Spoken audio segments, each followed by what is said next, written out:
الحمد لله رب العالمين والعاقبة للمتقين والصلاة والسلام على سيد الأنبياء والمرسلين وعلى آله وأصحابه الطيبين الطاهرين أما بعد فأعوذ بالله من الشيطان الرجيم بسم الله الرحمن الرحيم وَلَقَدْ نَصَرَكُمُ اللَّهُ بِبَدْرٍ وَأَنْتُمْ أَذِلَّةٌ فَاتَّقُوا اللَّهَ لَعَلَّكُمْ تَشْكُرُونَ صدق الله العظيم وصدق فيما بلغنا رسوله النبي الأمين المتين الحبيب الكريم ونحن على ذلك لمن الشاهدين والشاكرين والحمد لله رب العالمین۔ غوث اعظم بمنی بے سرو ساما مدد قبل دی مدد کعبہ ایمان مدد ان اللہ وملائکتہ یصلون علی النبی یا ایہا الذین آمنوا صلوا علیہ وسلموا تسلیما اللهم صل على سيدنا ومولانا محمد معدن الجود والكرم وآله الكرام وبنيه الكريم وأمته الكريمة وصحبه وبارك وسلم. السلام عليكم ورحمة الله وبركاته. Alhamdulillah Rabbil Alameen. Once again we are here through the SDI media. MashaAllah, these guys are doing a wonderful job, MashaAllah. بہت بہترین طریقے سے وہ کام کر رہے ہیں. اللہ ان ساتھیوں کو جزائے خیر عطا فرمائے، اور ساتھ ہی ساتھ جن لوگوں کے محنتوں کے نتیجے میں ایس ڈی آئی میڈیا ہو، ایس ڈی آئی چینل ہو، ان لوگوں نے کام کرنا شروع کیا، اللہ انہیں جزائے خیر عطا فرمائے.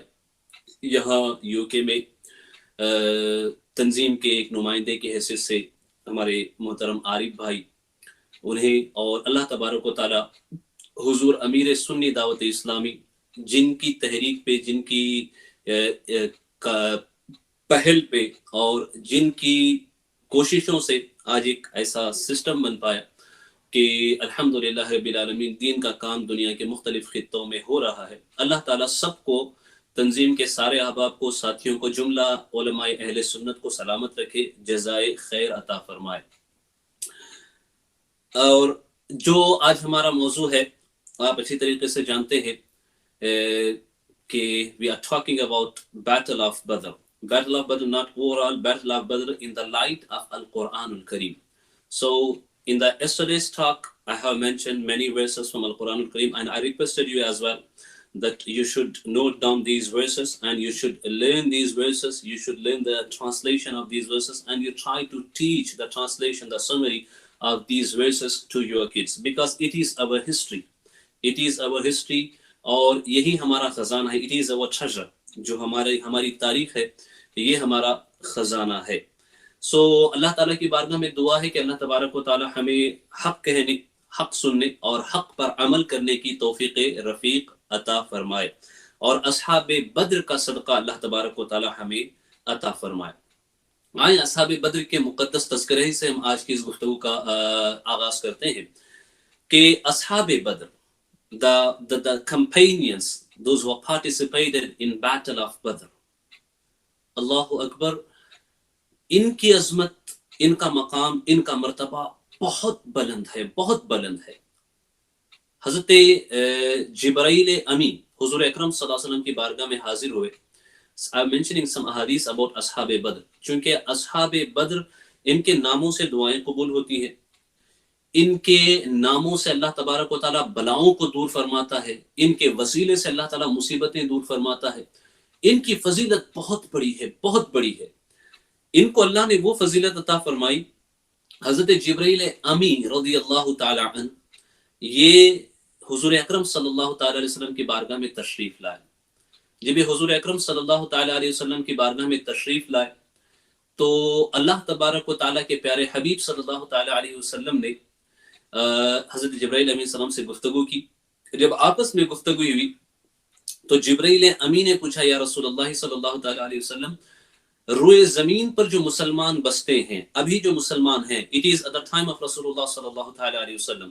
تو انہوں نے سوال کیا کہ جو مسلمان بستے ہیں ان میں سب سے بہتر مسلمان کون ہے، سب سے اچھے سب سے اعلیٰ مسلمان کون ہے، سب سے بڑا مرتبہ کس کا ہے؟ تو حضور اکرم صلی اللہ تعالیٰ علیہ وسلم نے فرمایا اصحاب بدر کا، اصحاب بدر کا. تو جبرائیل امین کہتے ہیں اسی طریقے سے وہ فرشتے جو اصحاب بدر کے ساتھ بدر کی جنگ میں شریک ہوئے تھے، ہمارے درمیان فرشتوں کے درمیان ان کا مرتبہ بہت بڑا ہے. اصحاب بدر کا مرتبہ یہ ہے کہ اللہ نے ان سے کہہ دیا رضی اللہ عنہم ورضوا عنہ. اتنا ہی نہیں بلکہ اللہ تعالیٰ نے ان کے لیے یہ فرما دیا، یہ خصوصیت جو ہے کسی کے لیے اور میسر نہیں آئی، یہ جو فضیلت ہے کسی اور کے لیے میسر نہ آئی. اللہ نے ان کے لیے فرما دیا، انہیں پیغام ملا خدا اللہ اس کے رسول صلی اللہ علیہ وسلم کی طرف سے کہ بدر کے میدان میں قربانیاں پیش کرنے کے بعد، شریک ہونے کے بعد، اب وہ جو کچھ کر لیں، جو بھی کر لیں، انہیں کوئی چیز نقصان نہیں دے گی اور انہیں جنت میں جانے سے کوئی روک نہیں سکتا، کوئی نہیں روک سکتا. اللہ تعالیٰ ہمیں اصحاب بدر کی برکتوں سے مالا مال فرمائے. We know that the name of this battle is Badr, but what Quran has mentioned, what Quran has said about this battle, اس کے حوالے سے قرآن کیا کہتا ہے؟ کچھ چیزیں تو میں نے کل بات کی تھی، آج ہم اس سے آگے کی باتیں انشاءاللہ رزم کریں گے. that too in the light of القرآن الکریم. اگر ہم دیکھیں تو قرآن مجید جو ہے اصحاب بدر کے حوالے سے اور خاص کر کے اس مارکے کے حوالے سے، جنگ بدر کے حوالے سے قرآن مجید کیا کہتا ہے، ہم دیکھیں قرآن نے اسے کیا نام دیا ہے. قرآن مجید اس مارکے کو یوم الفرقان کا نام دیتا ہے، یوم الفرقان. ہم بدر کہتے ہیں، قرآن اس کو یوم الفرقان کہتا ہے. آئیں دیکھتے ہیں قرآن مجید میں سورہ انفال کے اندر اللہ تبارک و تعالیٰ نے اس کا تذکرہ فرمایا ہے، جس میں اللہ تبارک و تعالیٰ فرماتا ہے، ارشاد ہوتا ہے اللہ تعالیٰ کی طرف سے، وَمَا أَنزَلْنَا عَلَىٰ عَبْدِنَا يَوْمَ الْفُرْقَانِ يَوْمَ الْتَقَى الْجَمْعَانِ، اور اس پر جو ہم نے اپنے بندے پر فیصلے کے دن اتارا جس دن دونوں فوجیں ملی تھی. So the name which is given to the battle of Badr in Al-Quran Al-Karim is Yawm al-Furqan، فیصلے کا دن. It was the day of decision، وہ فیصلے کا دن تھا، فیصلے کی گھڑی تھی. اس دن اللہ نے حق اور باطل دونوں کے درمیان فیصلہ فرما دیا اور چیزوں کو ایسے واضح کر دیا کہ حق کو اللہ نے غلبہ عطا فرمایا اور باطل جو ہے مغلوب ہوا اور باطل کو شکست اس وقت حاصل ہوئی. اب آئیں، کل ہم نے بتایا تھا کہ جب مکۃ المکرمہ سے گزشتہ پہلے پارٹ میں، پہلی قسم میں ہم نے بتایا تھا کہ مکۃ المکرمہ سے جب کفار نکلے تو وہ کس طریقے سے نکلے، اس کا ذکر قرآن مجید کرتا ہے. اب مدینۃ المنورہ سے جب مسلمان نکلے، مدینۃ المنورہ سے جب مسلمان آئے تو وہ کس طریقے سے آئے اس کا ذکر بھی قرآن مجید کرتا ہے. قرآن مجید فرماتا ہے، اس کو دیکھیں یہاں پہ کہ قرآن نے کن الفاظ کے ساتھ یاد فرمایا ہے، قرآن نے کن الفاظ کے ساتھ اس کا ذکر کیا ہے کہ it is not by، کیونکہ یہ مسلمانوں کی اپنی طرف سے نہیں تھا، یہ اللہ تبارک و تعالیٰ کی طرف سے ایسے معاملات پیش آئے، ایسے حوادث پیش آئے، چونکہ اللہ اسے ایک رزلٹ تک لے جانا چاہتا تھا، اللہ تبارک و تعالیٰ اسے فیصلے کا دن بنانا چاہتا تھا. تو احوال ایسے بنے، حالات ایسے بنے جس میں مسلمان اس طریقے سے آگے بڑھتے گئے. قرآن کہتا ہے کما اخرجک ربک من بیتک بالحق، جس طرح اے محبوب تمہیں تمہارے رب نے تمہارے گھر سے حق کے ساتھ برآمد کیا. کیونکہ جب مدینے سے نکلے تھے تو لڑائی کا ارادہ نہیں تھا، جنگ کا ارادہ نہیں تھا، قافلے کو رکنے کا ارادہ تھا، تو جس کے پاس جو تھا ویسے ہی وہ آ گئے تھے. تو پھر جب وہ آئے تو مسلمانوں کے درمیان الگ الگ اوپینینز تھے، اس کا ذکر قرآن کرتا ہے. وَإِنَّ فَرِيقًا، this is the ayahs from Surah Al-Anfal. I want you to note down these ayahs, these verses. It is ayah number 5 till the ayah number 9. It is all talking about, and ayah number 10. Take a 5 to 10. These all ayahs are talking, these verses are talking about the Badr, Battle of Badr. وَإِنَّ فَرِيقًا مِّنَ الْمُؤْمِنِينَ لَكَارِهُونَ يُجَادِلُونَكَ فِي الْحَقِّ بَعْدَمَا تَبَيَّنَ كَأَنَّمَا يُسَاقُونَ. Well equipped here، ہمارے پاس ہتھیار نہیں ہے، and we didn't came out from Madinah al-Munawwara for a while we just came to stop this carwa, so we are not well prepared, so we just stick with this carwa. ہم اسی قافلے کے حوالے سے جو معاملہ ہے اسی پہ نظر رکھتے ہیں.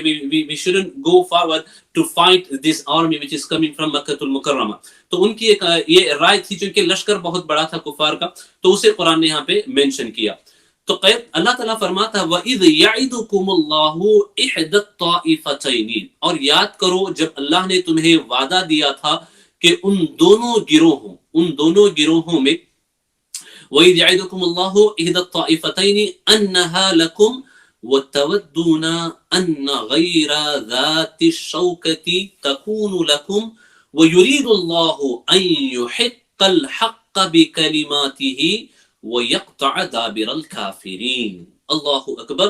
اور یاد کرو جب اللہ نے تمہیں وعدہ دیا تھا کہ ان دونوں گروہوں میں ایک تمہارے لیے, دونوں گروہوں سے مراد یا تو قافلہ یا پھر وہ جو لشکر آ رہا ہے, ان دو میں سے کسی ایک پہ اللہ تمہیں فتح دے گا. اللہ نے اس کی خبر حضور اکرم صلی اللہ علیہ وسلم کو دی, اور تم یہ چاہتے تھے کہ تمہیں وہ ملے جس میں نقصان کا ڈر نہیں, کسی نقصان کا ڈر نہیں. It means the caravan was the safe side. چونکہ مسلمان ہتھیاروں سے لیس نہیں تھے تو اس کا سامنا کرنے میں زیادہ خطرہ نہیں تھا. تو مسلمانوں میں سے ایک گروہ وہ چاہتا تھا. اللہ تعالیٰ فرماتا ہے اور اللہ یہ چاہتا تھا کہ اپنے کلام سے سچ کو سچ کر دکھائے اور کافروں کی جڑ کاٹ دے, کافروں کی جڑ کاٹ دے. تو یہی ہوا کہ میدان بدر میں قدرت یہ چاہتی تھی کہ جو کافر مسلمانوں کو ستاتے تھے, 13 سال تک جنہوں نے مسلمانوں کو ستایا, 13 سال تک ان کی جانوں پہ حملہ کیا, ان کے مالوں کو لوٹا, ان پہ ظلم و ستم ڈھاتے رہے, ان پہ نہ جانے کیسے کیسے مظالم کیے, گالیاں پتھر ہر طریقے سے انہیں ایبیوز کرتے رہے. اللہ یہ چاہتا تھا کہ اب ان ظالموں کی جڑ کٹ جائے, اب یہ ظالم تباہ ہوں. اللہ یہ چاہتا تھا. تو اسی وجہ سے اللہ نے ایسا معاملہ پیدا کر دیا کہ نکلے تو قافلے کے تعاقب میں تھے, قافلے کو روکنے کے لیے تھے, لیکن جنگ کے حالات پیدا ہو گئی. دراصل قدرت کی طرف سے انتظام تھا.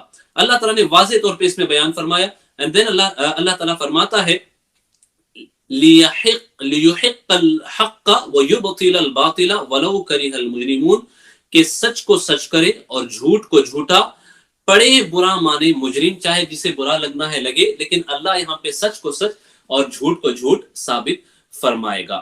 اب آئے میرے پیارے آقا صلی اللہ علیہ وسلم کے پیارے دیوانوں, اب یہ لشکر وہاں سے نکلا, یہ لشکر نکل کر کے جو 313 کے مسلمانوں کی تعداد تھی, یہ مکہ سے کافروں کا لشکر آ رہا تھا, مدینہ سے 313 مسلمانوں کی جو تعداد تھی وہ بڑھ رہی تھی.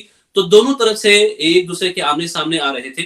اب جو ہے یہ میدان بدر میں پہنچے, جب یہ جنگ بدر میں پہنچے تو اس کا تذکرہ بھی قرآن مجید کرتا ہے. جنگ بدر میں مسلمان کہاں ٹھہرے, مسلمانوں کی پوزیشن کیا تھی, اور جنگ بدر میں میدان بدر کے اندر کافر کہاں ٹھہرے, ان کی پوزیشن کیا تھی, قرآن نے اس کا بھی تذکرہ کیا ہے.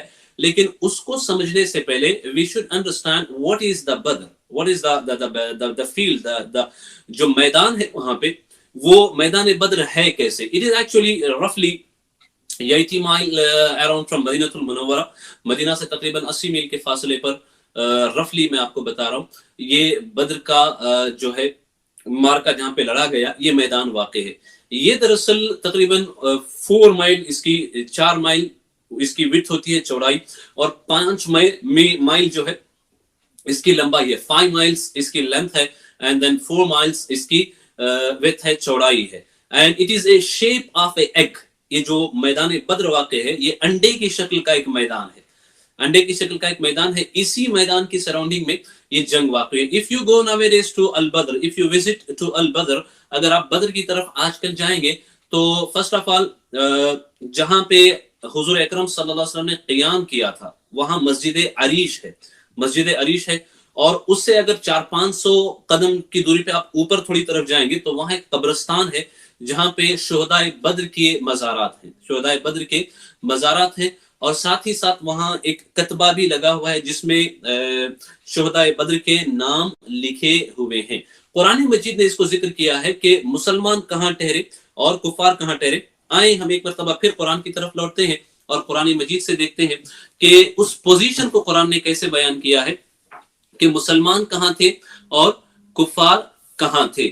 اللہ تبارک و تعالیٰ فرماتا ہے اذ انتم بالعدوۃ الدنیا وَهُمْ بِالْعُدْوَةِ الْقُصْوَى، جب تم نالے کے اس کنارے تھے اور کافر پرلے کنارے، وَالرَّكْبُ أَسْفَلَ مِنْكُمْ، اور قافلہ تم سے ترائی میں. دراصل جہاں پہ یہ میدان واقع ہے اس سے نیچائی کی طرف جائیں تو اس کے اس طرف سمندر پڑتا ہے، اور قافلہ جو ہے یہ جو میدان ہے جہاں پہ یہ دونوں فوجیں جمع ہو رہی تھی اس سے ہٹ کر کے اس نیچے کی طرف سے چلا گیا. اس کو بھی اللہ نے یہاں قرآن مجید میں مینشن کیا کہ وہ قافلہ تو وہاں سے بچ کے چل گیا، لیکن مکہ سے جو لشکر آیا وہ کہاں ٹھہرا؟ وہ ٹھہرا عدوۃ القصویٰ میں، اور جو مسلمانوں کا لشکر تھا وہ کہاں ٹھہرا؟ عدوۃ الدنیا میں. اب عدوۃ القصویٰ، عدوۃ الدنیا میں آسانی سے آپ کو سمجھا دیتا ہوں کہ عدوۃ الدنیا اور عدوۃ القصویٰ یہ ہے کیا. ایکچولی وہاں دو بڑے ٹیلے تھے، بڑے ٹیلے، ریتیلے ٹیلے کہہ لیجیے یا پتھر کے ٹیلے.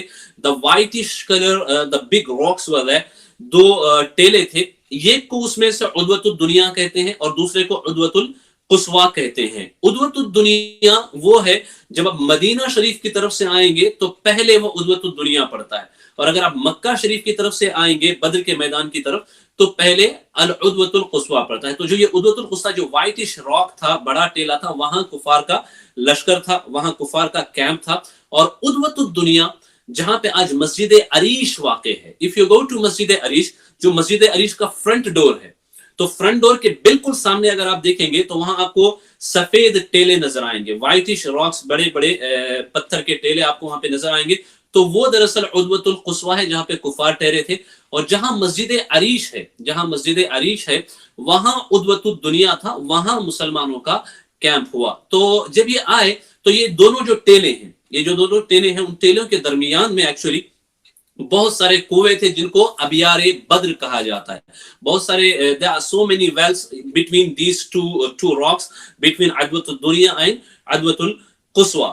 تو جب حضور اکرم صلی اللہ علیہ وسلم آئے تو اس میں سے جو پہلا کنواں تھا حضور نے وہاں قیام کرنے کا ارادہ کیا.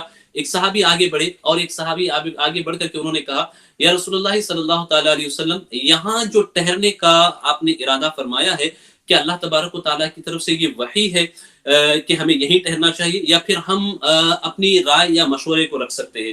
تو حضور نے فرمایا نہیں، یہ بھی ایک رائے ہے، آپ بتائیں کیا کرنا چاہیے. دین ہی سیڈ یا رسول اللہ، یہ جنگی نقطۂ نظر سے، میدان جنگ کے اعتبار سے یہ جو کنویں ہیں، اگر یہ سارے کنویں ہم ایکوائر کر لیں، یہ سارے کنویں ہم ایکوائر کر لیں اور یہ جو کنویں ہیں چھوٹے چھوٹے ان سب کو ہم بند کر دیں اور اس میں سے ایک کنواں باقی رکھیں، اس میں ہم پانی جمع کر لیں، تو میدان جنگ میں یہ ہمارے لیے بہت فائدے مند ہوگا. It will be a good trick for us, کیونکہ جب جنگ کا بازار گرم ہوگا، دھوپ سر پہ آئے گی تو صرف ایک کنواں ہوگا اور وہ کنواں ہمارے انڈر میں ہوگا اور پانی اس میں ہوگا، اور کفار کے پاس پانی جمع کرنے کی کوئی جگہ نہیں ہوگی. حضور نے اس رائے کو پسند کیا تو مسلمانوں نے جب آئے تو ان سارے ٹیلوں کو، ان سارے کنووں کو بھر دیا، صرف ایک کنواں باقی رکھا گیا، اسے ہاؤس کی شکل دی گئی، اس میں پانی جمع کرنے کا انتظام کیا گیا. اب دیکھیں یہاں پہ وہ جو حوض مسلمانوں نے بنایا، اللہ کی مدد کیسے نازل ہوئی میدان بدر میں،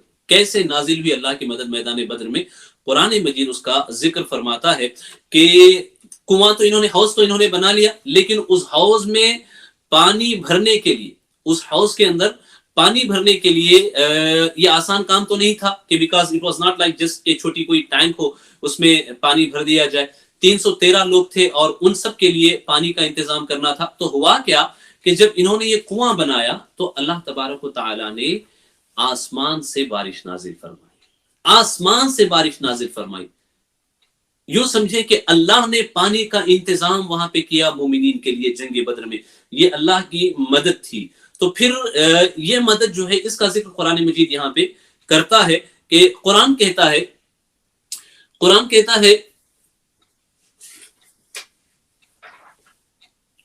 اذ یغشیکم النعاس امنة منه وینزل علیکم من السماء ماء لیطہرکم به وَيُذْهِبَ عَنْكُمْ رِجْزَ الشَّيْطَانِ وَلِيَرْبِطَ عَلَى قُلُوبِكُمْ وَيُثَبِّتَ بِهِ الْأَقْدَامِ. It is a verse number 11 from Surah Al-Anfal. سورہ انفال کی آیت نمبر 11 ہے، اس کو بھی نوٹ کریں آپ. اللہ تعالیٰ فرماتا ہے اور آسمان سے تم پر پانی اتارا کہ تمہیں اس سے ستھرا کر دے، تمہیں اس سے ستھرا کر دے.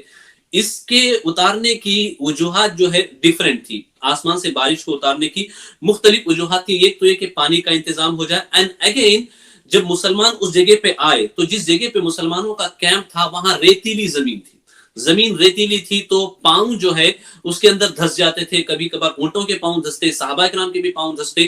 اس کے برخلاف جہاں پہ کفار کا کیمپ تھا، کفار قریش کا جہاں پہ کیمپ تھا، وہاں حالات ایسے تھے کہ وہاں زمین تھوڑی سی مضبوط تھی اور چکنی مٹی والی زمین تھی.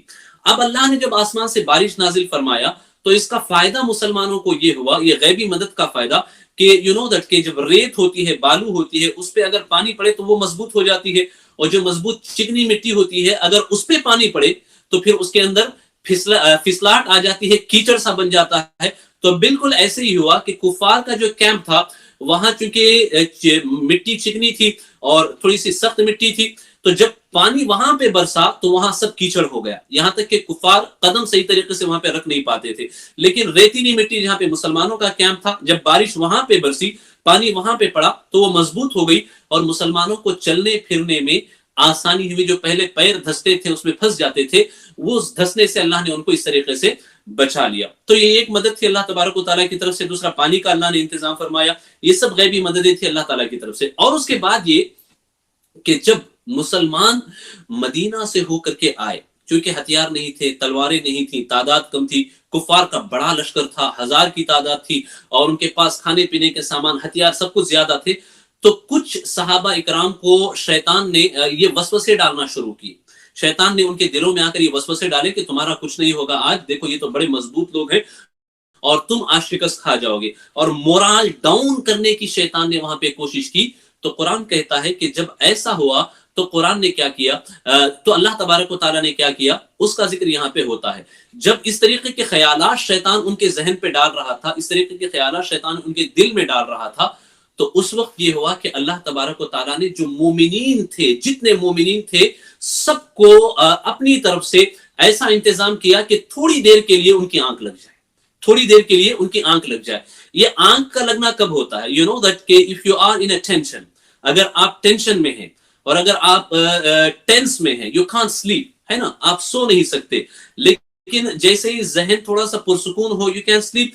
ذہن، اور جب سوتے ہیں تو اس سے ذہن کو آرام بھی ملتا ہے، آسانی بھی ملتی ہے. تو اس وقت ان کے اوپر نیند کا آنا، نیند کا چھا جانا، یہ اللہ تبارک و تعالیٰ کی طرف سے رحمت تھی، تاکہ شیطان کے جو وساوس ہے وہ سب نکل جائیں. تو ایسا ہوا کہ جو مومنین تھے ان سب کے اوپر اچانک غنودگی سی طاری ہو گئی اور وہ تھوڑی دیر کے لیے سونے لگے تھوڑی دیر کے لیے.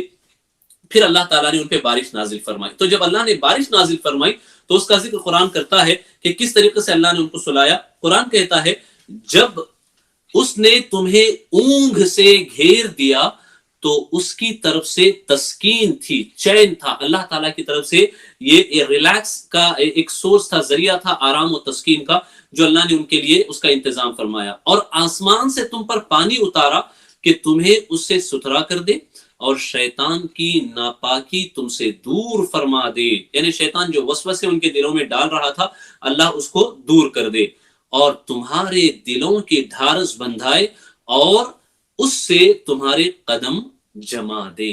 یہ اللہ تعالیٰ کی مدد تھی. So the مدد, the nusrat which came from Allah subhanahu wa ta'ala in the battle of Badr, it was in a different forms. One is کہ اللہ نے ان کو تھوڑی دیر کے لیے نیند کا غلبہ دے دیا ان کے اوپر، تھوڑی دیر سے غنودگی ان پہ طاری کی. That is the one.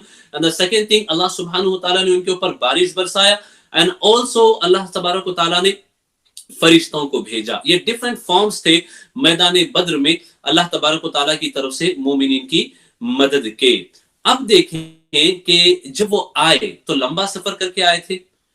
تو جب وہ سفر کر کے آئے تو تقریباً یوں سمجھے کہ زیادہ تر جو لشکر تھا وہ سب کے سب رات کا جب وقت ہوا تو وہ سونے لگے، سب وہ آرام کرنے لگے.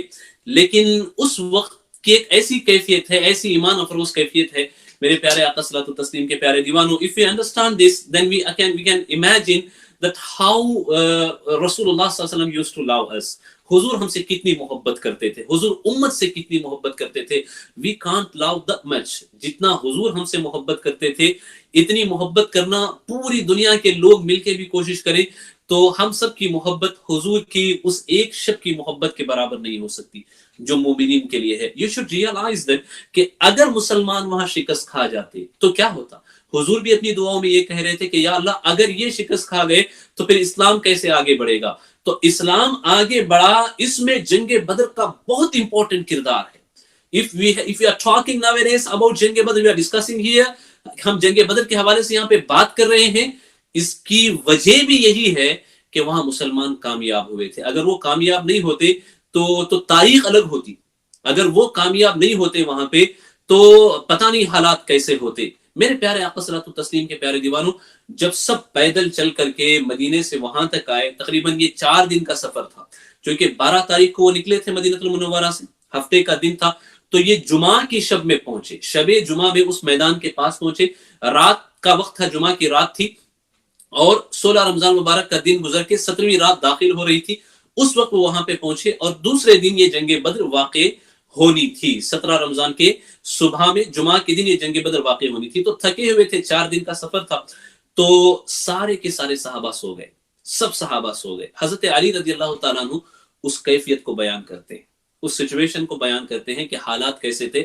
He says ما كان فينا فارس يوم بدر غیر المقداد ولقد رأيتنا ما فينا الا نائم. اللہ اکبر. وہ کہتے ہیں کہ بدر کے دن ہمارے پاس صرف ایک گھوڑ سوار تھا جو حضرت مقداد کے پاس تھا, اور جب ہم آئے تو کافی تھکے ہوئے تھے, تو آنے کے بعد تھکان کے غلبے کی وجہ سے سب اپنے خیموں میں سو رہے تھے. Everybody is resting, everybody is resting and everybody is sleeping. And then he says إلا رسول الله صلى الله عليه وسلم يصلي تحت شجرة حتى أصبح, except رسول الله صلی اللہ علیہ وسلم. سب آرام کر رہے ہیں, everybody is resting, سب سو رہے ہیں سوائے رسول اللہ صلی اللہ تعالیٰ علیہ وسلم کے, سوائے رسول اللہ صلی اللہ تعالیٰ علیہ وسلم کے.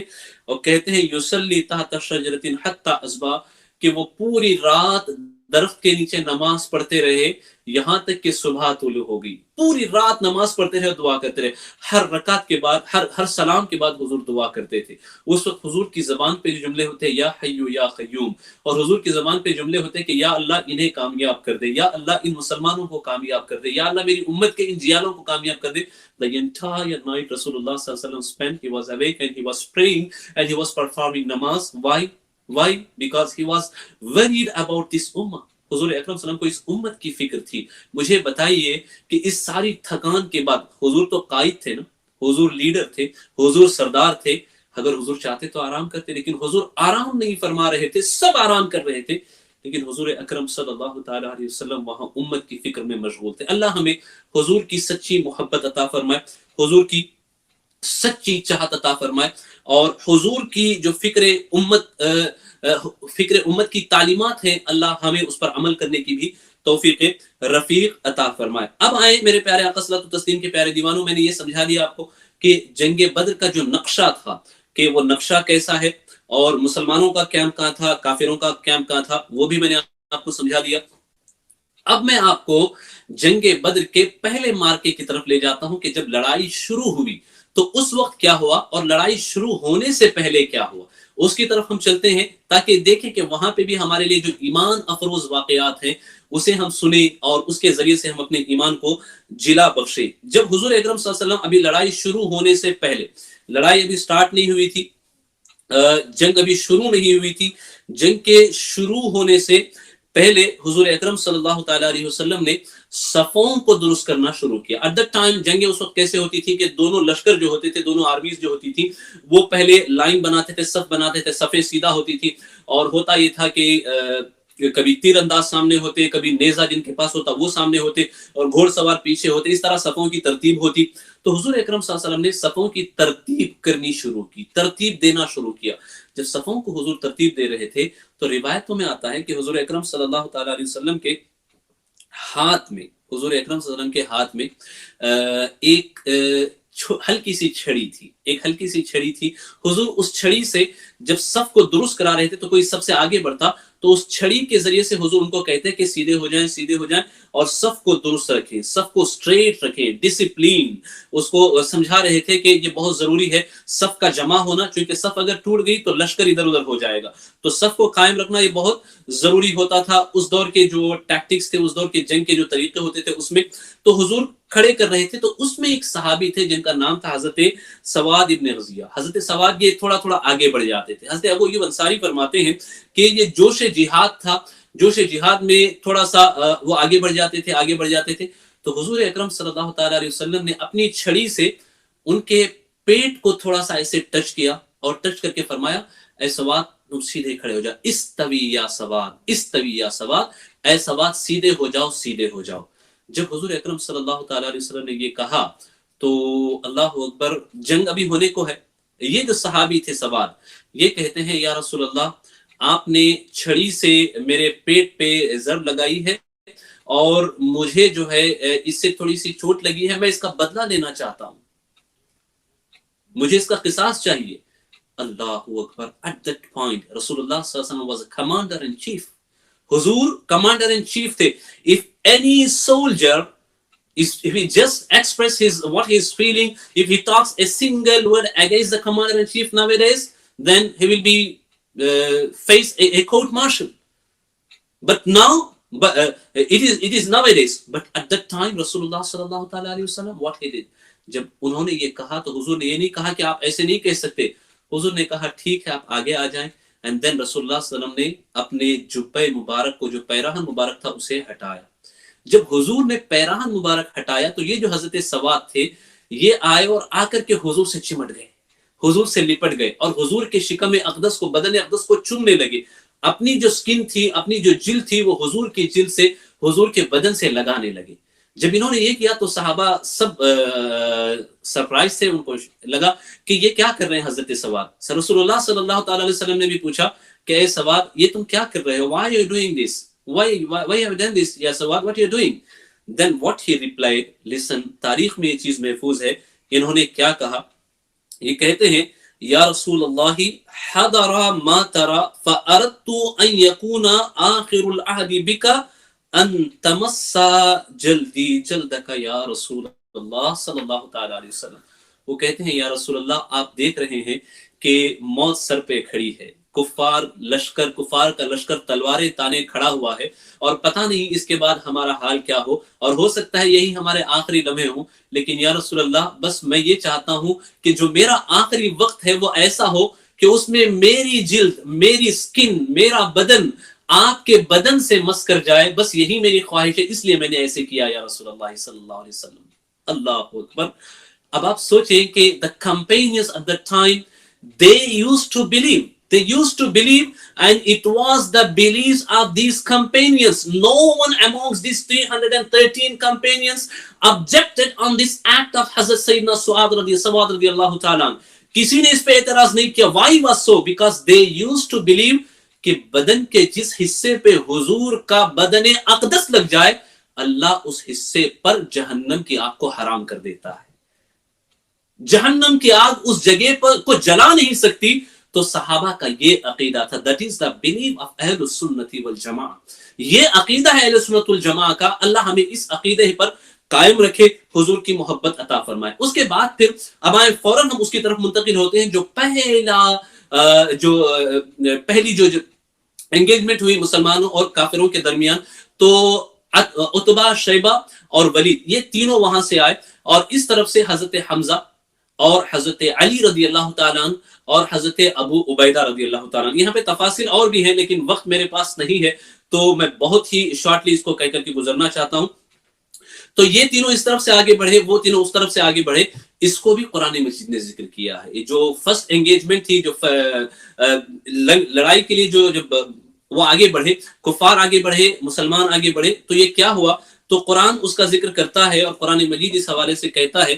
سورۃ الحج میں اللہ تبارک و تعالیٰ نے اسے بیان فرمایا. سورۃ الحج میں اللہ نے اس کی طرف اشارہ فرمایا. سورۃ الحج میں اللہ تعالیٰ ارشاد فرماتا ہے. It is verse number 18 in سورۃ الحج. It is verse number 19. 19ویں آیت ہے سورۃ الحج کی. اللہ تعالیٰ فرماتا ہے ہذانی خصمان اختصموا فی ربہم، یہ دو فریق ہیں کہ اپنے رب میں جھگڑے. یعنی جو سامنے والے تھے وہ کہتے تھے کہ ہمارا رب عزا ہے، یہ کہتے تھے کہ ہمارا رب اللہ ہے. وہ عزا کہتے تھے اور یہ کہتے تھے ہمارا رب اللہ ہے. اسی وجہ سے آپ دیکھیں کہ میدان بدر میں حضور نے جو کوڈ ورڈ دیا تھا، جو شعار دیا تھا مسلمانوں کے لیے، وہ شعار تھا احد احد احد احد. مسلمان جب جنگ کرتے تھے تو کہتے تھے احد احد احد احد. بدر کے میدان میں اس کی گونج ہوتی تھی. You know that from where did they get this احد احد؟ یہ نعرہ کیا تھا؟ یہ نعرہ وہ تھا کہ جب حضرت بلال مکہ میں ہوتے تھے تو جب کفار ان کے بدن پہ بڑے بڑے پتھروں کے سل رکھ کر کے گرم ریت پہ لٹا دیتے تھے، پھر ان کو کھینچا کرتے تھے، تو اس کے جواب میں حضرت بلال کہتے تھے احد احد احد احد، اللہ ایک ہے، اللہ ایک ہے، اللہ ایک ہے. تمہیں جو کرنا ہے کر لو، تمہیں جتنا ستانا ہے ستا لو، لیکن بلال کی زبان سے اگر نکلے گا تو احد ہی نکلے گا کہ اللہ ایک ہے، معبود ایک ہے، معبود ایک ہے. بلال کی وہ آزمائش اور حضرت بلال کی وہ ثابت قدمی، حضور نے اس نعرے کو میدان بدر میں مسلمانوں کا شعار بنا دیا. حضور نے میدان بدر میں اس نعرے کو سارے مومنین کا نعرہ بنا دیا. تو میدان بدر میں مسلمانوں کی زبان سے احد احد کے نعرے لکھتے تھے. اب پھر ہوا نعرے نکلتے تھے. اب ہوا یہ کہ حضرت حمزہ جس کا ذکر یہاں پہ آئے اس آیت میں، حضرت حمزہ، حضرت علی، حضرت ابو عبیدہ مسلمانوں کی طرف سے آگے بڑھے، اور اس طرف سے ولید، عتبہ اور شیبہ، یہ تینوں کفاروں کے سردار تھے، کفار قریش کے بڑے سرادر مانے جاتے تھے.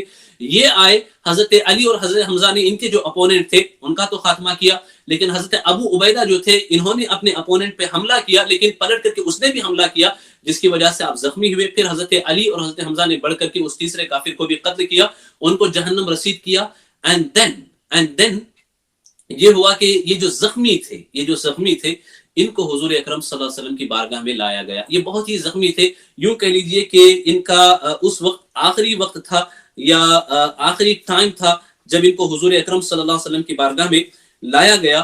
تو جب ان کو حضور اکرم صلی اللہ تعالیٰ علیہ وسلم کی بارگاہ میں لایا گیا تو اس وقت ان کی کیفیت کیا تھی، اس وقت ان کے جملے کیا تھے، اسے بھی تاریخ نے نوٹ کیا ہے کہ جب وہ لائے گئے حضور اکرم صلی اللہ علیہ وسلم کی بارگاہ میں تو ہوا کیا کہ جب وہ آئے تو اپنا چہرہ اقدس یوں سمجھ لیجیے ان کے گال مبارک جو حضور کے قدموں پہ تھے، ان کے گال مبارک حضور اکرم صلی اللہ علیہ وسلم کے قدموں میں تھے.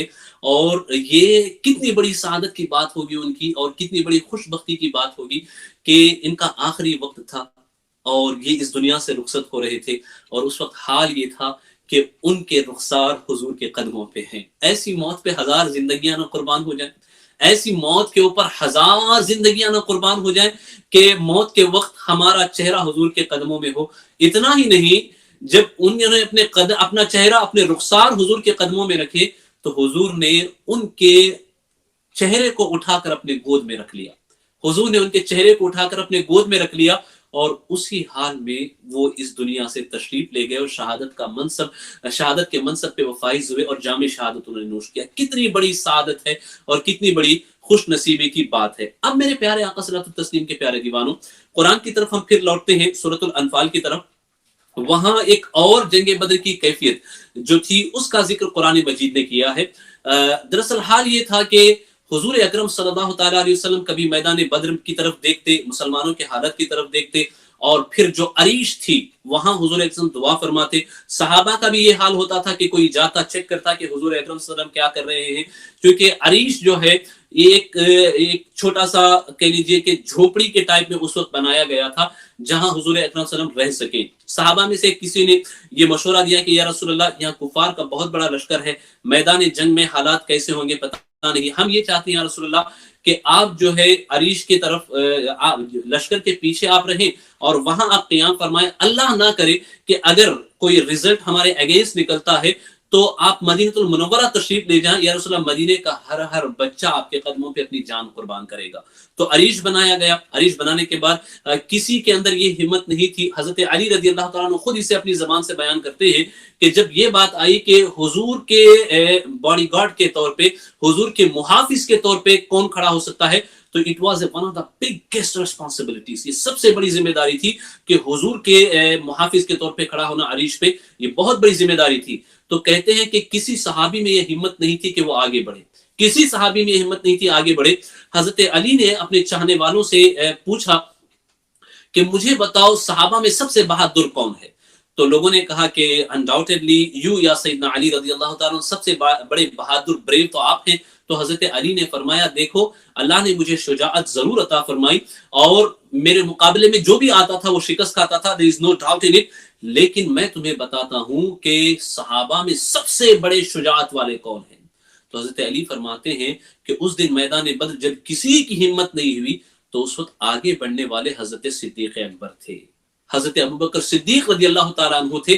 حضرت علی کہتے ہیں اتنی بڑی بہادری کوئی نہ دکھا سکا، تو میں یہ کہتا ہوں کہ ہم میں سب سے زیادہ بہادر حضرت ابوبکر صدیق رضی اللہ تعالیٰ عنہ تھے۔ یہ کمال محبت تھا حضرت صدیق اکبر کا۔ عریش پہ حضور اکرم تھے اور صدیق اکبر عریش کے باہر پہرا دے رہے تھے، وہاں حضور دعا فرماتے تھے، دعا ایسی کہ دعا کرتے کرتے آنکھوں سے آنسو جاری ہیں حضور اکرم صلی اللہ تعالیٰ علیہ وسلم کے، اور دعا کرتے کرتے حال ایسا ہو جاتا کہ حضور اکرم صلی اللہ تعالیٰ علیہ وسلم کے بدن اقدس پہ جو چادر تھی وہ چادر گر جایا کرتی تھی۔ جب وہ چادر گر جاتی تو حضرت ابوبکر صدیق رضی اللہ تعالیٰ عنہ آ کر کے کہتے یا رسول اللہ آپ اتنی فکر نہ کریں، اللہ ضرور آپ کی مدد فرمائے گا، اللہ نے جو وعدہ کیا ہے وہ وعدہ ضرور ہوگا۔ جب آپ کی دعا کے درمیان میں چادر گر جاتی یا گر گئی تو اس وقت اللہ تبارک و تعالیٰ نے یہ آیات نازل فرمائی اور جبرائیل امی کو نازل فرمایا، جبرائیل امی حاضر ہوئے اور حاضر ہو کر کے یہ آیات پیش کی۔ ان آیات کو ہم پڑھتے ہیں اور ہم دیکھتے ہیں کہ ذرا وہ کنیکشن دیکھیں کتنا مضبوط تھا، وہ تعلق دیکھیں کتنا مضبوط تھا، زمین پہ یہاں پریشان اور وہاں آسمان سے جبرائیل امی کی اللہ کا پیغام لے کر کے، اللہ کی طرف سے خوشخبری لے کر کے، تاکہ مومنین کے دلوں کو تسلی ہو۔ تو میرے پیارے آقا صلی اللہ علیہ وسلم کے پیارے دیوانوں، ہمیں آسمانوں کا جو مالک ہے اس سے اپنے رشتے کو مضبوط کرنا ہے، اس سے اپنے تعلق کو سٹرونگ کرنا ہے۔ اگر ہم نے اپنے تعلق کو اس سے مضبوط کیا تو پھر یوں سمجھیں کہ ہر موڑ پہ اللہ کی غیبی مدد شامل ہوگی اور اللہ کی غیبی نصرت شامل ہوگی۔ اب وہ آیات کیا تھیں؟ سورۃ الانفال کی یہ آیت ہے، اس آیت کو نوٹ کریں۔ the ayah is ayah number 9۔ اللہ تعالیٰ فرماتا ہے اِذْ تَسْتَغِيثُونَ رَبَّكُمْ فَاسْتَجَابَ لَكُمْ أَنِّي مُمِدُّكُمْ بِأَلْفٍ مِّنَ الْمَلَائِكَةِ مُرْدِفِينَ، جب تم اپنے رب سے فریاد کرتے تھے تو اس نے تمہاری سن لی کہ میں تمہیں مدد دینے والا ہوں 1000 فرشتوں کی قطار سے۔ وہ فرشتے بھی قطار باندھے ہوئے آتے ہیں۔ یہ فرشتے جو نازل ہوئے جنگ بدر میں، یہ ایک پہاڑ پہ نازل ہوئے۔ یہ پہاڑ جو ہے، اگر آپ میدان عریش جو ہے، مسجد عریش جو ہے، اس کا جو فرنٹ ڈور ہے، اس فرنٹ ڈور کی طرف فیس کر کے کھڑے ہوں تو آپ کے رائٹ ہینڈ سائڈ پہ ایک راستہ پڑتا ہے، پھر راستے کے اس طرف پہاڑ ہے۔ وہ پہاڑ تھوڑا سا وائٹ اور سرخی مائل پہاڑ ہے۔ یہ پہاڑ اس کو جبل الملائکہ کہا جاتا ہے۔ اسی پہاڑ کے اوپر فرشتوں کی جماعتیں نازل ہوئی تھی اور حضور عریش کے پاس تھے، اور جب جبرائیل میں آ کے خبر دیتے تو حضور ان فرشتوں کی جماعتوں کو اترتا ہوا دیکھتے۔ صحابہ سب تو نہیں دیکھ سکتے تھے کہ فرشتے آ رہے ہیں، لیکن صحابہ نے فرشتوں کو اس وقت محسوس کیا، فرشتوں کے اترنے کو، فرشتوں کے پریزنس کو، فرشتوں کی موجودگی کو انہوں نے محسوس کیا۔ اور قرآن مجید کی آیات میں بھی اس کا تذکرہ ہے اور احادیث مبارکہ میں بھی اس کا تذکرہ ملتا ہے۔ قرآن مجید کہتا ہے وَمَا جَعَلَهُ اللَّهُ إِلَّا بُشْرَى وَلِتَطْمَئِنَّ بِهِ قُلُوبُكُمْ، یہ فرشتوں کا اتارنا اور یہ تو اللہ نے کیا مگر تمہاری خوشی کو، اور اس لیے کہ تمہارے دل چین پائیں،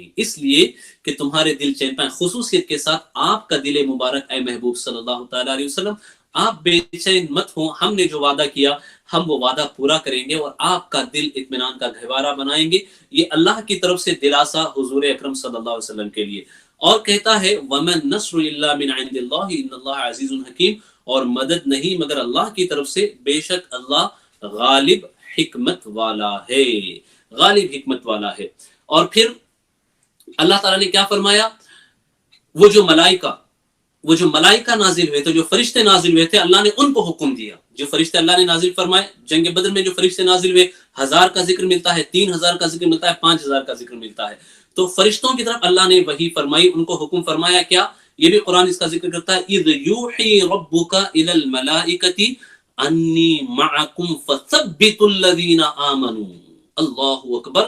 جب اے محبوب تمہارا رب فرشتوں کو وحی بھیجتا تھا، اے محبوب جب تمہارا رب فرشتوں کو وحی بھیجتا تھا کہ میں تمہارے ساتھ ہوں. اللہ is saying to the angels that I am with you.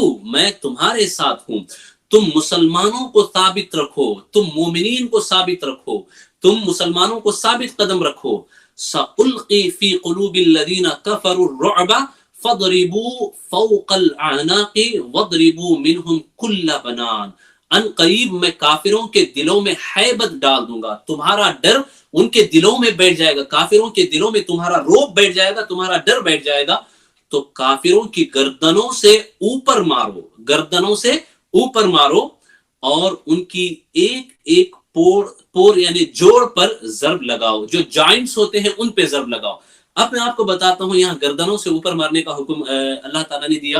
قرآن مجید نے اس کو ایسے بیان کیا، حدیث پاک بھی اس کا کیسے بیان آتا ہے. ایک صحابی جو ہے حضور اکرم صلی اللہ علیہ وسلم کی بارگاہ میں حاضر ہوتے اور حاضر ہو کر کے عرض کرتے ہیں، یا رسول اللہ صلی اللہ تعالیٰ علیہ وسلم، میں میدان بدر میں کافروں کا تعاقب کر رہا تھا. I was chasing, going after the kuffar. What I observed, what I heard, there was a sound. جیسے کوئی کوڑا برس رہا ہو، اس طریقے کی ایک آواز آئی. I observed this sound, but I couldn't see from where this sound is coming.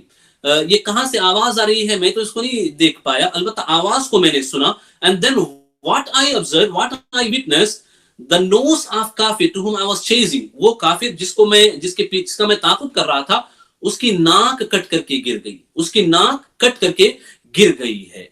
Allah Akbar. then رسول اللہ صلی اللہ علیہ وسلم سے یہ تیسرے آسمان کے فرشتے تھے جو آتے تھے، جو جنگ بدر میں حاضر ہوئے تھے، اور وہ برساتے تھے کوڑے ان کفاروں کے اوپر، اور ان کفاروں پہ وہ حملہ کرتے تھے. And another companion, he came to Rasulullah صلی اللہ علیہ وسلم. It is also mentioned in hadith. He said, یا رسول اللہ صلی اللہ علیہ وسلم، ہم نے دیکھا میدان بدر میں کہ جب ہم ابھی تلوار اٹھاتے تھے، تلوار چلتی ہی تھی، تلوار کافروں کی گردن تک نہیں پہنچتی تھی، اس سے پہلے ہی ان کی گردن کٹ کر کے گر جاتی تھی، ان کی گردن کٹ کر کے گر جاتی. حضور نے فرمایا یہ جبرائیل امی اور ان کے ہمراہ آنے والے فرشتے تھے. میں نے جبرائیل کو بدر کے میدان میں دیکھا، میں نے جبرائیل کو بدر کے میدان میں دیکھا. کیسے دیکھا؟ حضور فرماتے ہیں جبرائیل زرد امامہ پہنے ہوئے تھے. He was wearing the yellow turban. حضرت جبرائیل امی زرد پیلے رنگ کا امامہ شریف زیبتن پیلے رنگ کا امامہ شریف پہن کر کے میدان بدر میں حاضر تھے. اب دیکھیں کہ جب شیطان نے اسے دیکھا تو شیطان کی کیا کیفیت ہوئی. کل کے درس میں ہم نے بتایا تھا کہ شیطان نے کس طریقے سے جا کر ان کو کفار کو یہ کنگریچولیٹ کیا تھا، انکریج کیا تھا، اور ان کو کہا تھا کہ میں وہ جو قبیلہ ہے اس کی طرف سے ضمانت دیتا ہوں کہ وہ تمہیں کچھ نہیں کریں گے، تم جنگ کے لیے نکلو اور تمہیں کامیابی ہوگی. That's what Shaitan said, which Allah subhanahu wa ta'ala mentioned in Surah Al-Anfal. And when Shaitan came to this battlefield, when he saw the malaika, when he saw the angels, what was his reply? That too Allah subhanahu wa ta'ala has mentioned in Al-Quran Al-Kareem, which is in Surah Al-Anfal again. Surah Anfal میں اس کا ذکر ہے. ہم اس آیت کو بھی دیکھتے ہیں اور اس سے ہم اپنے ایمان کو جلا بخشتے ہیں.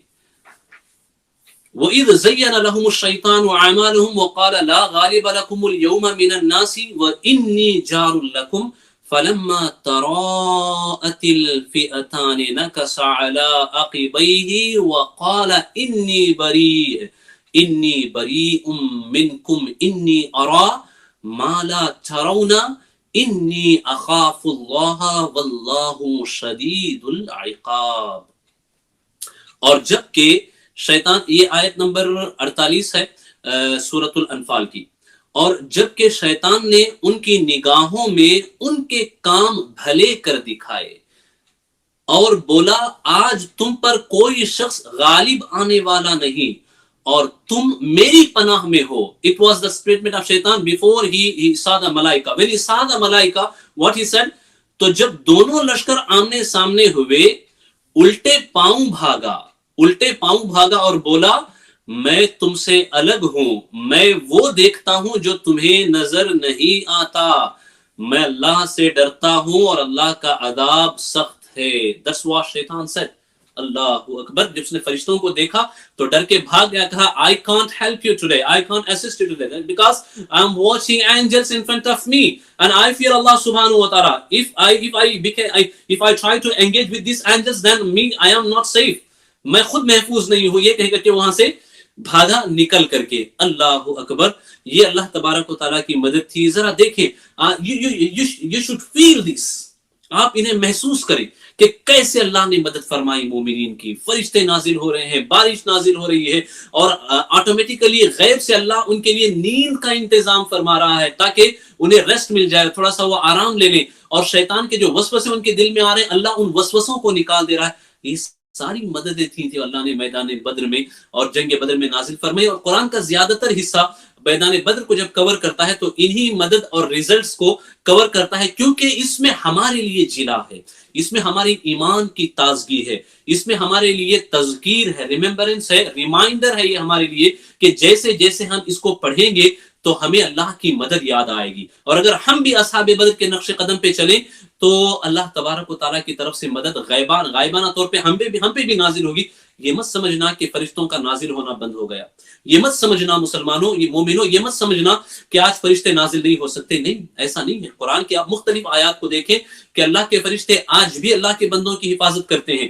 اگر مومنین آج حقیقی معنی میں اگر مومنین سچے مومن بنے, سچے مسلمان بنے اور حضور سے بے انتہا عشق کریں, ایسا عشق جو دیوانگی کی حد تک والا عشق ہو, ایسا عشق جیسے صحابہ کرتے تھے, اس عشق کا صدقہ اگر آج مسلمانوں میں آ جائے تو آج بھی یہ بعید نہیں کہ اللہ کے فرشتے ہماری مدد کے لیے نازل ہوں. آج یہ بعید نہیں کہ اللہ کے فرشتے ہماری نصرت کے لیے نازل ہوں, چونکہ آج بھی ہو جو براہیم سا ایمان پیدا آگ کر سکتی ہے انداز گلستہ پیدا. اللہ ہمارے مسلم نوجوانوں کو اپنے دلوں میں صحابہ کا جذبہ پیدا کرنے کی توفیق عطا فرمائے. اللہ قوم مسلم کے دلوں میں صحابہ کی وہ اسپرٹ پیدا کرنے کی توفیق عطا فرمائے, ان کے دلوں میں اسپرٹ پیدا کرے اور ان کو اس جذبے سے سرشار کرے, تاکہ آج کے جو چیلنجز ہیں ملک میں, ملک سے باہر, دنیا کے سامنے جو مسلمانوں کے لیے چیلنجز ہیں, ان چیلنجز کو وہ اسی اسپرٹ کے ساتھ, اسی جذبے کے ساتھ اللہ کی مدد سے فیس کرے اور اس میں کامیاب ہو. And one more important thing I want to mention here. آپ دیکھیں کہ روایتوں میں اکثر روایتیں جو بتاتی ہیں کہ یہ 313 ہے, جو یہ تعداد تھی 313 تھی. اور جو طالوت جالوت کی جنگ ہوئی تھی, جو حضرت داؤد علیہ السلام نے جس میں جالوت کو قتل کیا, اس کے بعد پھر اللہ نے انہیں بادشاہت عطا فرمائی, تو اس میں بھی جو لوگ تھے, جو مجاہدین تھے, جن کا ذکر اللہ نے قرآن مجید میں سورۃ البقرہ میں کیا, ان کی تعداد بھی 313 تھی. اینڈ وین امام Mahdi radiallahu ta'ala anhu will come, when he will come at the beginning time, when he will take bay'ah in Makkah al-Mukarramah between Maqam Ibrahim and Rukn, when he will take bay'ah at that time, the beginning number, اس وقت جو حضرت امام مہدی رضی اللہ تعالیٰ عنہ کے ساتھ ابتدائی طور پہ لوگ ہوں گے, they will be the Abdal of شام, اولیاء شام, اولیاء عراق, ٹھیک ہے, یہ ہوں گے اولیاء یمن, یہ ان کے ساتھ ہوں گے. ان کی تعداد بھی 313 ہوگی, یہ روایتیں بتاتی. یہ 313 کا عدد بڑا برکت والا ہے. یہ 313 تعداد کے اندر اللہ نے حقیقی طور میں کوئی راز رکھا ہے. تو یہ 313 اصحاب بدر کی بھی نسبت ہے. اللہ ہمیں اس نسبت کی برکتیں عطا فرمائے, اور اصحاب بدر کی بھی ہمیں اللہ تبارک و تعالیٰ برکتیں عطا فرمائے. ٹائم بہت آگے سے, بہت تیزی سے بڑھ رہا ہے, clock is taking, so I am just concluding. ہم ختم کی طرف چلتے ہیں. چند چیزیں مینشن کرنی ہے قرآن کی روشنی میں, اور پھر کچھ ایمان افروز چند ایک واقعات جو بدر میں پیش آئے اسے بیان کر کے ہم اپنی گفتگو کو آج ختم کریں گے. اب دیکھیں, میں نے متعدد آیات تو آپ کے سامنے پیش کی, اور بہت ساری آیات میں نے آپ کے سامنے رکھنے کی کوشش کی.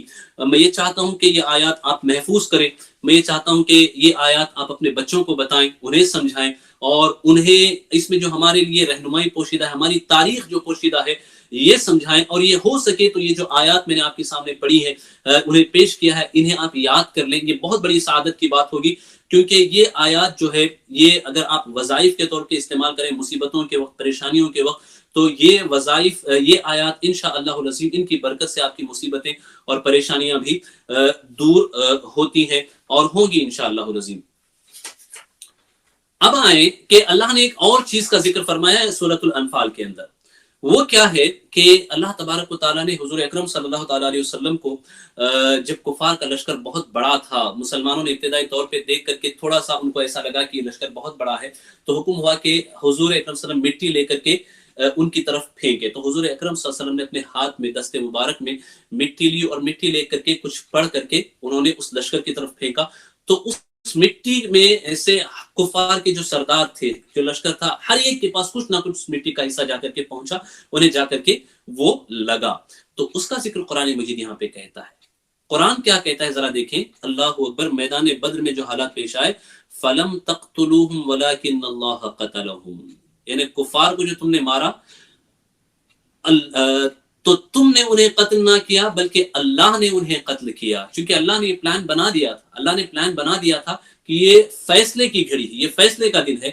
وَمَا رَمَيْتَ إِذْ رَمَيْتَ وَلَكِنَّ اللَّهَ رَمَا، اور اے محبوب وہ خاک جو تم نے پھینکی، اور اے محبوب وہ خاک جو تم نے پھینکی، تم نے نہ پھینکی تھی بلکہ اللہ نے پھینکی، بلکہ اللہ نے پھینکی۔ وَلِيُبْلِيَ الْمُؤْمِنِينَ مِنْهُ بَلَاءً حَسَنًا ان اللہ سمیع علیم، اور اس لیے کہ مسلمانوں کو اس سے اچھا انعام عطا فرمائے، بے شک اللہ سنتا جانتا ہے، بے شک اللہ سنتا جانتا ہے۔ یہ متعدد آیات تھی، میں نے آج آپ کے سامنے پیش کرنے کی کوشش کی، اللہ ہمیں ان آیاتوں کی برکتیں عطا فرمائے۔ اب جب جنگ شروع ہوئی، جنگ بڑھی، تو وہاں درجنوں ایسے واقعات ہوئے جس سے ہمارا ایمان تازہ ہو جاتا ہے، جس سے ہمارا ایمان کو تازگی میسر آتی ہے۔ چند ایک چیزیں میں آپ کے سامنے مینشن کر دوں۔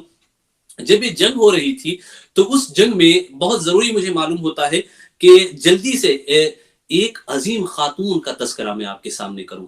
ایک خاتون جو تھی حضرت افرا رضی اللہ تعالی عنہ، حضرت افرا یہ ایسی باسعادت خاتون تھی، ایسی نیک بخت خاتون تھی کہ جب حضور اکرم صلی اللہ علیہ وسلم مکۃ المکرمہ میں تھے، جب بیعت لیتے تھے، بیعت عقبہ اولیٰ ثانیہ جب بیعتیں ہوئی، تو یہ مدینہ المنورہ یہ اس بیعت میں شامل تھی، انہوں نے جا کے حضور کے ہاتھ پہ بیعت کی، اور ان کے 7 لڑکے تھے۔ She have 7 children, 7 boys، 7 لڑکے ان کے تھے، اور ان کو یہ سعادت حاصل تھی کہ یہ ساتوں کے ساتوں لڑکے، یہ ساتوں کے ساتوں لڑکے جنگ بدر میں شامل تھے، ساتوں کے ساتوں لڑکے جنگ بدر میں شامل تھے۔ اور پھر جنگ بدر میں جب پہلی لڑائی کی باری آئی تو سب سے پہلے جو آگے بڑھے وہ بڑھنے والے انہی کے صاحبزادے حضرت عوف ابن افرا تھے۔ حضرت عوف ابن افرا یہ پہلے آگے بڑھے، لیکن چونکہ سامنے جو کفار تھے وہ مکہ کے تھے، تو انہوں نے کہا کہ مہاجرین میں سے کسی کو بھیجو، مکہ میں سے کچھ لوگوں کو بھیجو، یہ تو انصاری ہیں، ہم ان سے نہیں لڑیں گے۔ تو پھر حضور نے ان کو واپس بلا لیا۔ اس کے بعد حضرت علی اور حضرت حمزہ اور حضرت ابو عبیدہ کو بھیجا گیا۔ اب ذرا دیکھیں کہ اس ماں نے ان جیالوں کی تربیت کیسے کی ہوگی، اور ان کی عمریں اس وقت بہت زیادہ لمبی نہیں تھی، کسی کی 17 سال تھی، کسی کی 16 تھی، کسی کی 18 تھی، یہ ٹین ایج میں تھے بہت سارے۔ اللہ اکبر، اللہ اکبر، وہ کیا جذبہ تھا، کیا جذبہ تھا، یہاں تک کہ انہی کے صاحبزادوں میں حضرت عوف اور حضرت معوذ، ان دونوں کے حوالے سے روایات بتاتی ہیں کہ یہ دونوں جنگ بدر میں جو 14 شہید ہوئے، ان شہید ہونے والوں میں شامل تھے، ان شہید ہونے والوں میں شامل تھے۔ اس خاتون کی بڑی قربانیاں ہیں، اور تاریخ نے ان کا نام ایسے محفوظ رکھا کہ ان کی جتنی اولاد ہے یہ اپنے والد کے نام سے نہیں جانے جاتی، یہ اپنی والدہ کے نام سے جانے جاتے ہیں۔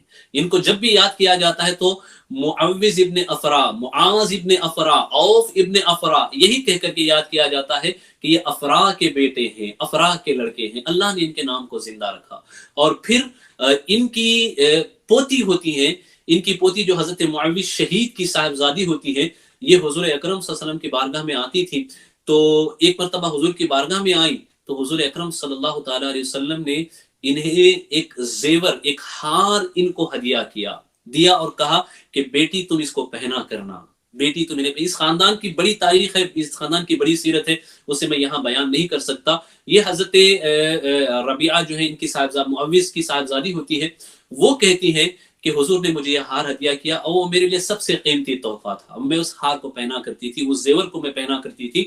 کسی نے ان سے پوچھا کہ مجھے آپ ذرا بتا سکتی ہیں کہ حضور اکرم صلی اللہ تعالی وسلم کیسے لگتے تھے، کیسے لگتے تھے؟ تو یہ ایک جملہ انہوں نے کہا، اس جملے میں یہ کہتی ہے کہ میں تمہیں کیا بتاؤں، بس میں یوں کہہ دوں کہ میرے مصطفیٰ کا چہرہ ایسا تھا کہ 14ویں کا چاند، بلکہ 14ویں کا چاند اس کی چمک بھی پھیکی، اس سے زیادہ حسین مصطفیٰ کا چہرہ ہوا کرتا تھا، اس سے زیادہ خوبصورت، بدر کامل سے زیادہ خوبصورت میرے مصطفیٰ کے جلوے ہوا کرتے تھے، چہرہ ہوا کرتا تھا۔ بہرکیف تو یہ جو تھے حضرت افرا، انہی کے صاحبزادے حضرت معاذ اور معوذ، یہ دونوں میدان بدر میں ابو جہل کی تلاش میں تھے، ابو جہل کی تلاش میں تھے۔ حضرت عبدالرحمن ابن عوف کے پاس یہ پہنچے، پہنچ کر کے انہوں نے حضرت عبدالرحمن ابن عوف سے پوچھا کہ مجھے ذرا بتائیے تو کہ ابو جہل کون ہے، ابو جہل کون ہے؟ حضرت عبدالرحمن ابن عوف کہتے ہیں کہ ابو جہل وہیں کہیں تھا، تو میں نے اشارہ کیا اور بتایا کہ یہ ابو جہل ہے۔ میں نے پوچھا کہ تم کرو گے کیا ابو جہل کا؟ تو ان دونوں نے کہا کہ اے چچا، ہم نے یہ سنا ہے کہ یہ جو ابو جہل ہے، یہ ابو جہل حضور اکرم صلی اللہ علیہ وسلم کو بہت ستاتا تھا، بلکہ یہ حضور کو گالیاں دیا کرتا تھا، حضور اکرم صلی اللہ علیہ وسلم کو وربلی ابیوز کیا کرتا، گالیاں دیا کرتا تھا، گندی گندی باتیں حضور کے حوالے سے کہا کرتا تھا، یہاں تک کہ اس نے بڑی تکلیف حضور اکرم صلی اللہ علیہ وسلم کو دی۔ تو ہم نے ایک عہد کیا ہے، جب ہم نکلے ہیں تو ہم یہ عہد کر کے آئے ہیں کہ ہم اس دشمن رسول کو نہیں چھوڑیں گے، ہم اس شاتم رسول کو نہیں چھوڑیں گے، یا تو ہم مر جائیں گے یا پھر ہم اسے ماریں گے۔ جسے شاعر کہتا ہے کہ قسم کھائی ہے کہ مر جائیں گے یا ماریں گے ناری کو، سنا ہے کہ یہ گالیاں دیتا ہے محبوب باری کو۔ یہ شاعر اسی واقعے کی منظر کشی کرتا ہوا یہاں نظر آتا ہے۔ تو حضرت عبدالرحمن ابن عوف کہتے ہیں کہ ابو جہل سامنے تھا، میں نے اشارہ کیا یہی ابو جہل ہے، تو یہ اس کی طرف لپک پڑے، یہ اس کی طرف لپک پڑے، اور جب اس کی طرف آگے بڑھے تو انہوں نے اس پہ حملہ کیا، اور حملہ کر کے ابو جہل کو شدید زخمی کیا۔ اور تاریخیں یہ بتاتی ہیں، حضرت امام ابن حجر عسقلانی نے روایات کو جمع کر کے اس پہ کلام کیا اور بتاتے ہیں کہ ابو جہل کو حقیقت میں جنہوں نے قتل کیا یہ دونوں ہی تھے۔ جو عبداللہ ابن مسعود کے حوالے سے کہا جاتا ہے وہ یہ کہ جب وہ مرنے کے لیے تقریباً آخری لمحات میں وہ پڑا ہوا تھا، اس وقت عبداللہ ابن مسعود اس کی طرف پہنچے، ورنہ حقیقت میں جسے اس حالت تک پہنچایا یہ دونوں شہزادے تھے۔ جب انہوں نے حملہ کیا تو ابو جہل کے ایک لڑکے نے اس واقعے کو سنے، یہ ایمان جلا دے گا آپ کا، یہ واقعہ ایمان تازہ کر دے گا آپ کا کہ کیا شان تھی میرے مصطفیٰ کی اور صحابہ کی محبت کا کیا عالم تھا۔ Youths, youngsters, I want you to keep this the story which I'm mentioning here, keep this story safe with you always. It will remind you how the youngsters and the youth at that time used to love Rasulullah sallallahu alaihi wasallam. How was their love, how was their attachment with Rasulullah sallallahu alaihi wasallam. ان کا تعلق کیسا تھا حضور سے ان کی محبت کیسے تھی، and وہ حضور سے کس حد تک محبت کرتے تھے۔ This حضرت معاذ about whom I'm talking now, he was not یہ بہت بڑی عمر کو پہنچے ہوئے نہیں تھے، ان کی عمر بھی ویسے ہی تازہ عمر تھی، نوجوانی کی ان کی عمر تھی، نوجوانی کے یہ عالم میں تھے۔ اور یہ جو ہے جب ابو جہل پہ حملہ اور ہوئے تو اکرما جو ابو جہل کے لڑکے تھے یہ ابھی ایمان نہیں لائے تھے، لیٹر آن ہی بیکیم مسلم، وہ بعد میں ایمان لے آئے۔ ہی اٹیکڈ آن دا حضرت معاذ رضی اللہ تعالیٰ، انہوں نے حضرت معاذ ابن افرا پہ اٹیک کیا۔ جب انہوں نے اٹیک کیا تو حضرت معاذ خود ہی بیان کرتے ہیں کہ جب مجھ پہ انہوں نے اٹیک کیا، اکرما نے اٹیک کیا، تو میرا ایک بازو جو تھا، میرا ایک ہاتھ جو تھا یہ پورا کٹ گیا، میرا ایک ہاتھ پورا کٹ گیا اور جلد کے ایک تسمے سے یہ لٹکتا رہا۔ And then he says, defending Rasulullah sallallahu ta'ala alayhi wa sallam, I kept fighting from the morning till the evening and my hand was same. میرا ہاتھ ایسے ہی لٹک رہا تھا اور میں حضور کی دفاع میں لڑتا رہا۔ اور then he says کہ جب بہت زیادہ مجھے اس ہاتھ کی وجہ سے تکلیف ہونے لگی اور میں جہاد کی طرف کانسنٹریٹ نہیں کر سکا، وہ کہتے ہیں کہ میں نے اپنے ہاتھ کو اپنے دونوں پیروں کے درمیان دبایا اور اس کے بعد میں نے ایک جھٹکا دیا تو وہ میرا ہاتھ میرے بازو سے، میرے کندھے سے الگ ہو گیا، وہ ہاتھ۔ اللہ اکبر، یہ اس طریقے سے لڑتے رہے۔ اب ذرا دیکھیں، یہ ایمان کو تازہ کرنے کی گھڑی ہے، یہ ایمان کو جلا بخشنے والی گھڑی ہے، یہ بتانے والی گھڑی ہے کہ وہ مصطفیٰ کریم صلی اللہ تعالی علیہ وسلم جنہیں آج کل کے یہ بد عقیدہ ونعوذ باللہ یہ کہتے ہیں کہ وہ ہم جیسے بشر ہے ونعوذ باللہ، ان کو اب یہ یہاں سبق لینے کی گھڑی ہے۔ یہ حضرت معاذ رضی اللہ تعالیٰ عنہ وہ بازو لے کر کے حضور اکرم صلی اللہ تعالی علیہ وسلم کی بارگاہ میں حاضر ہوتے ہیں. حضرت امام قاضی زادہ نے اس کو ذکر فرمایا ہے. وہ بازو لے کر کے حضور کی بارگاہ میں حاضر ہوئے، اور جب وہ بازو لے کر حضور کی بارگاہ میں حاضر ہوئے تو حضور اکرم صلی اللہ تعالی علیہ وسلم نے اپنا لعاب دہن اس بازو پہ لگایا اور ان کے کندھے پہ لگایا، پھر دوبارہ اس بازو کو انہوں نے جوڑ دیا. تو حضرت معاذ کہتے ہیں کہ جب حضور نے اپنا لعاب دہن لگا کر جوڑا تو میرا ہاتھ ایسے جڑ گیا مجھے پتا ہی نہیں چلتا تھا کہ یہ کبھی زخمی تھا.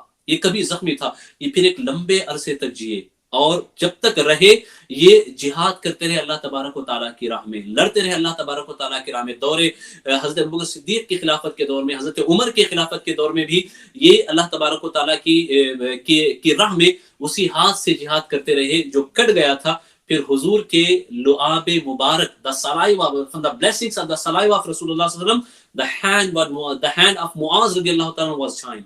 اللہ اکبر، وہ جوائن ہو گیا تھا، جم گیا تھا، درست ہو گیا تھا. یہ معجزہ تھا حضور کا. جو مات اللہ یہ کہتے ہیں نا کہ حضور ہم جیسے بشر ہیں، ونعوذ باللہ من ذلک، they can't see this کہ بھائی ونعوذ باللہ اگر یہ ان کا سلائیوا کہیں آ جائے تو لوگ قریب بھی نہ آئے، ونعوذ باللہ من ذلک.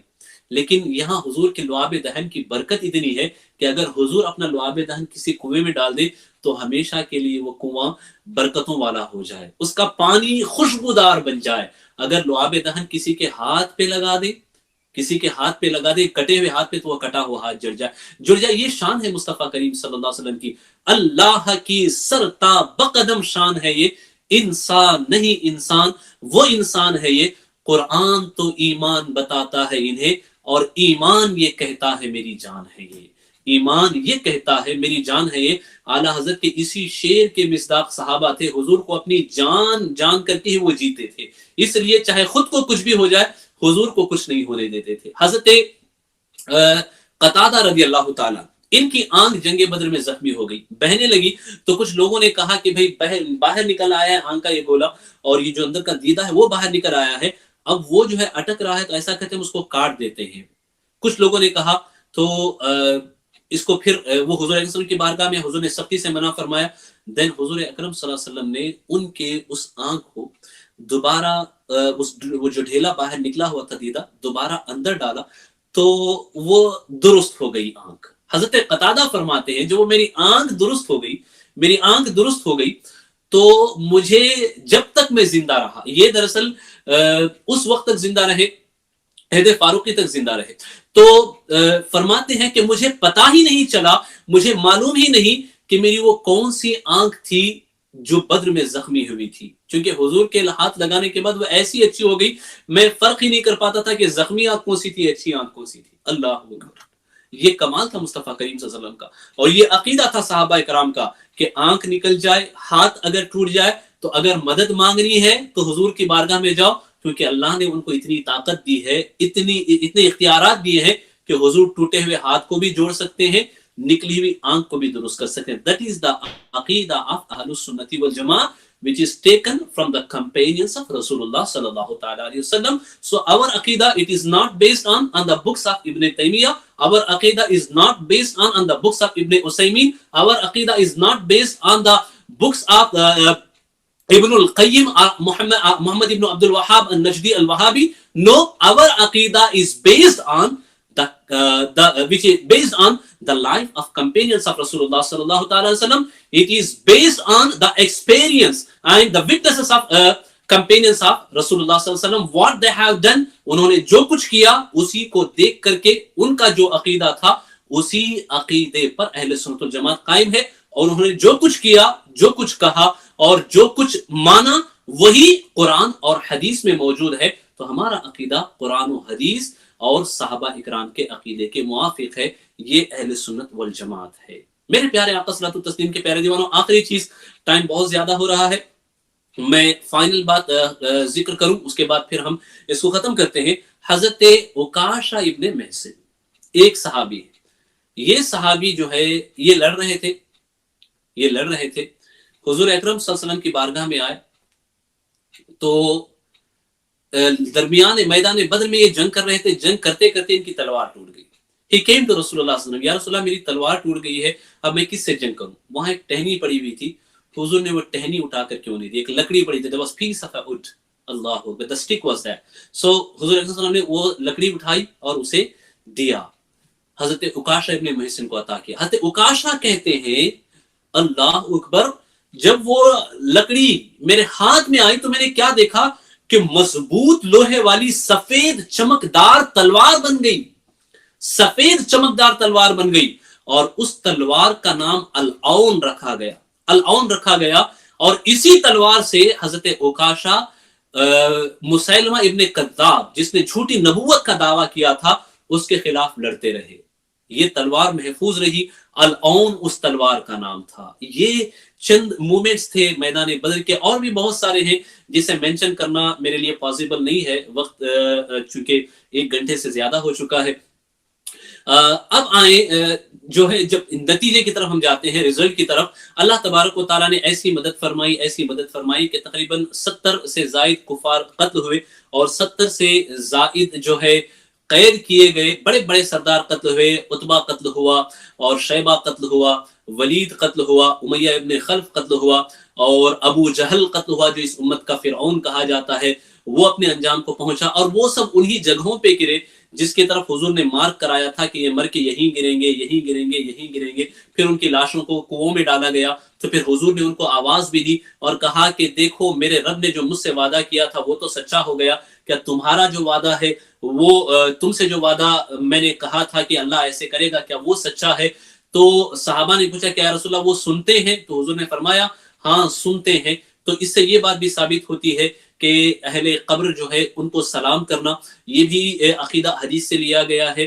جب مردے وہ کفار ہو کر کے سن سکتے ہیں, تو جو اولیاء اللہ ہیں, جو صحابہ ہیں, جو اللہ کے مقربین ہیں, وہ تو بدرجہ اولا سنتے ہیں, اور بدرجہ اولا اللہ انہیں سماعت کی قوت عطا فرماتا ہے. تو مسلمانوں کی طرف سے تقریباً 14 ایسے خوش نصیب تھے جو شہید ہوئے, جن کے نام بھی میں نے یہاں پہ نوٹ کیے ہیں.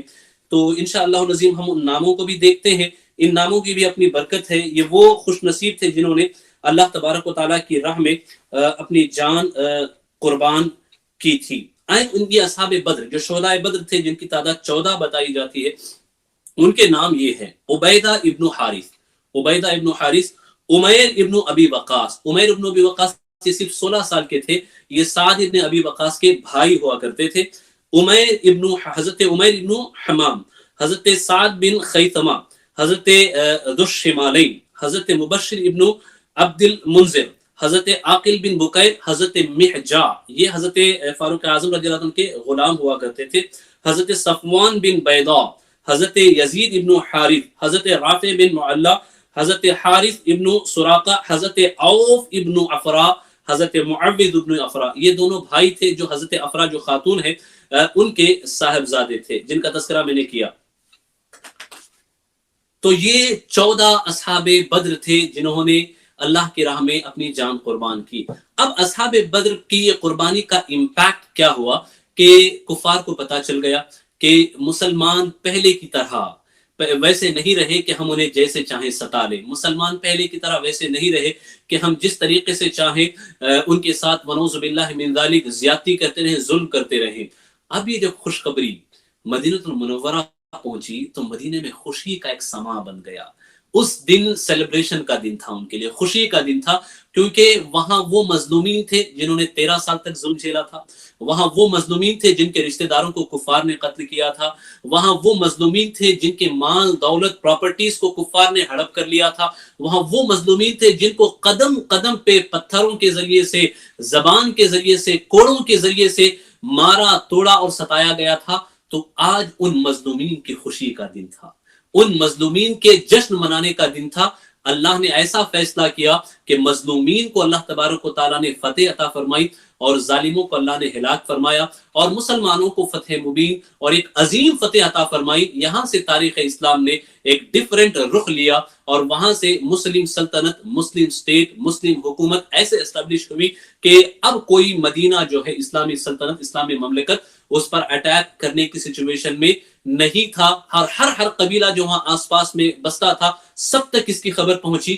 تو اسلام کی دھاک، اسلام کا روب ان کے دلوں میں بیٹھا. اللہ نے اس طریقے سے مسلمانوں کی مدد فرمائی. اب میرے پیارے آقا صلی اللہ علیہ وسلم کے پیارے دیوانوں، finally the very important announcement I want to make. Actually ایک کتاب ہے، یہ کتاب دراصل جالیت القدر یہ کتاب ہے. اس کتاب کے جو آتھر ہیں، لکھنے والے حضرت امام جعفر برزنجی رضی اللہ تعالیٰ، یہ مفتی شافعیہ ہوا کرتے تھے مدینہ المنورہ کے اندر. یہ کتاب ان کی لکھی ہوئی ہے جالیت القدر، جس میں آپ نے جالیت القدر فی ذکر اسماء شہداء بدر وسادت العہد الغرر، اس طریقے سے اس کا پورا نام ہے اس کتاب کا. تو یہ جو ہے مختصر سا رسالہ ہے. تقریباً میرے پاس جو اس کی کاپی ہے، اس میں 25 to 26 پیجز والی یہ کاپی ہے، یہ صرف عربی میں ہے. اس پر حضرت امام محمد علوی مالکی حسنی رحمۃ اللہ تعالی علیہ، جو مکۃ المکرمہ میں حرم شریف میں مدرس ہوا کرتے تھے، بہت بڑے صوفی عالم گزرے ہیں ماضی قریب کے، تو انہوں نے اس کی تعلیق اور اس کی تشریح کے ساتھ اس کتاب کو شائع کرایا تھا انڈونیشیا سے. میرے پاس جو نسخہ ہے وہی ہے. تو اب جو ہے یہ کتاب، اس کا پڑھنا ہر کسی کے لیے آسان نہیں تھا، چونکہ وہ الفاظ ایسے تھے کہ میں بھی بہت سارے لوگ عربی پڑھنے میں دشواری محسوس کریں. الحمدللہ تنظیم کی طرف سے، سنی دعوت اسلامی کی طرف سے especially I want to congratulate brother Hafiz Faisal and mainly Qari Ridwan for his beautiful dua which is made after this qasida کہ برادر حافظ فیصل نے اس کو پڑھا ہے. اس کا ترجمہ بھی انگلش اور جو عربک ٹیکسٹ ہے اس کے ساتھ SDI میڈیا کی طرف سے انشاءاللہ العظیم آج شام کو 5 بجے UK کے ٹائم کے حساب سے ریلیز کیا جائے گا. UK کے ٹائم سے ریلیز کیا جائے گا 5 بجے، چونکہ یہ وہ ٹائم ہوتا ہے جس میں مدینہ المنورہ کے لگ بھگ 7 بجے ہوں گے اور انڈیا میں 9:30 بجے ہوں گے. تو وہاں مغرب ہو چکی ہوگی، اور جو بدر کا دن، بدر کی شب ہے، جو بدر کی شب، جس شب میں صحابہ نے، حضور نے دعائیں کی میدان بدر میں، وہ شب داخل ہو چکی ہوگی. تو اس حساب سے آج 5 بجے UK کے ٹائم کے حساب سے اور مدینہ المنورہ کے حساب سے 7 بجے رفلی، اینڈ انڈیا کے 9:30 بجے کے ٹائم اس کو ریلیز کیا جائے گا. تو ہماری آپ سے گزارش ہے کہ یہ جو اس کو پڑھا گیا ہے، اس کو آپ سنیں، اس کو آپ دیکھیں، اس کو آپ پڑھیں، چونکہ یہ وظیفہ ایسا ہے اصحاب بدر کے نام اور اصحاب احد کے نام جو اس میں شامل کیے گئے. ایک نظم ہے، تقریباً 25 صفحے کی یہ نظم ہے. انہوں نے نظمیہ انداز میں اس کو لکھا ہے حضرت امام جعفر برزنجی رضی اللہ تعالیٰ عنہ نے. یہ وظیفہ جو ہے الحمدللہ مشائخ کے ذریعے سے ہمیں براہ راست یہ میسر آیا ہے، اور it is a experience, it is a guaranteed وظیفہ. یہ گارنٹیڈ وظیفہ ہے کہ اگر آپ کی کوئی بھی حاجت ہو، اگر آپ کی کوئی بھی ضرورت ہو یا کوئی پریشانی ہو، تو آپ اصحاب بدر کے ان ناموں کو 17 رمضان المبارک کو پڑھیں، اور انہیں پڑھ کر کے اس کے بعد حضرت اصحاب بدر کے وسیلے سے، حضرات اصحاب بدر کے وسیلے سے، اہل بدر کے وسیلے سے آپ اللہ تبارک و تعالیٰ کی بارگاہ میں دعا کریں، تو آپ کی دعا ضرور مقبول ہوگی، آپ کی دعا ضرور قبول ہوگی. اور اس کا جو سب سے بہترین ٹائم پڑھنے کا بتایا گیا ہے مشائخ اور بزرگوں کی طرف سے، وہ یہ کہ آپ اس کو 17ویں رمضان، یعنی اب جب شب شروع ہوگی، یہ شب گزر جائے، اس کے بعد 17 رمضان مبارک کا دن آئے، تو مغرب سے پہلے عصر کے بعد مغرب سے پہلے پڑھنا یہ زیادہ مؤثر ہے. یہ بہترین ٹائم ہے جو بتایا گیا ہے. انشاءاللہ العزیز اس کو آپ پڑھیں اور زیادہ سے زیادہ تعداد میں اسے دیکھیں، اسے پہنچائیں. الحمدللہ وہ سارے ساتھی جنہوں نے SDI میڈیا کی طرف سے اس میں کام کیا ہے، تقریباً انہوں نے کئی گھنٹے اس میں محنت اپنی صرف کی ہے. اللہ تعالیٰ ان سب کو جزائے خیر عطا فرمائے، سب کو جزائے خیر عطا فرمائے کہ انہوں نے یہ چیز جو عربی میں سب کے لیے پڑھنا پاسبل نہیں ہوتا تھا، اس کو آسان کیا تاکہ اسے سن کر کے اسے ریپیٹ کر سکے، اسے پڑھ سکے، اس کے ترجمے کو وہ سمجھ سکے. That is really a good work. That is really a wonderful job from all these people. اللہ تبارک و تعالیٰ ہمارے قاری رضوان صاحب کو بھی جزائے خیر عطا فرمائے، and then بھائی حافظ فیصل کو اللہ تبارک و تعالیٰ جزائے خیر عطا فرمائے، سراج بھائی، اکرام بھائی، عارف بھائی، عقیل بھائی، and all these people، Sameer بھائی from India SDI channel، and all these people جو اس کام میں لگے ہوئے، اللہ سب کو جزائے خیر عطا فرمائے. اور سب سے بڑھ کر کے جو ان سب کے سر پہ ایک مشفق باپ کے طریقے سے جن کے ہاتھ کا جن کے دستے شفقت کا سایہ ہے حضرت امیر سنی دعوت اسلامی، اللہ تعالیٰ انہیں جزائے خیر عطا فرمائے، ان کا سایہ ہم پہ اور جملہ علماء اہل سنت کا سایہ اللہ تبارک و تعالیٰ اہل سنت پہ تادیر قائم رکھے۔ اللہ ہمیں اصحاب بدر کی برکتوں سے مالا مال فرمائے، اللہ ہمیں اصحاب بدر کے صدقے میں ان کا جذبہ عطا فرمائے، اللہ ہمیں اصحاب بدر کے صدقے میں ان کی محبت کی سوغات عطا فرمائے، اللہ ہمیں اصحاب بدر کے صدقے میں ان کی محبت کا حصہ جیسے وہ حضور سے محبت کرتے تھے ہمیں بھی عطا فرمائے۔ ہم جب تک زندہ رہیں حضور کی محبت میں زندہ رہیں، حضور کی محبت ہی میں ہمارا خاتمہ ہو، اور حضور اکرم صلی اللہ تعالیٰ علیہ وسلم کی شفاعت کبریٰ اور شفاعت کبریٰ سے ہم سب مالا مال کیے جائیں، اور اللہ ہمیں حضور کی صحبت سے مالا مال فرمائے۔ کہنے سننے میں کوئی خطا ہو، کوئی غلطی ہو، اللہ تبارک و تعالیٰ ہمیں معاف فرمائے۔ استغفر اللہ استغفر اللہ استغفر اللہ ربی من کل ذنب وخطیئۃ واتوب الیہ وما علینا الا البلاغ۔ السلام علیکم ورحمۃ اللہ وبرکاتہ۔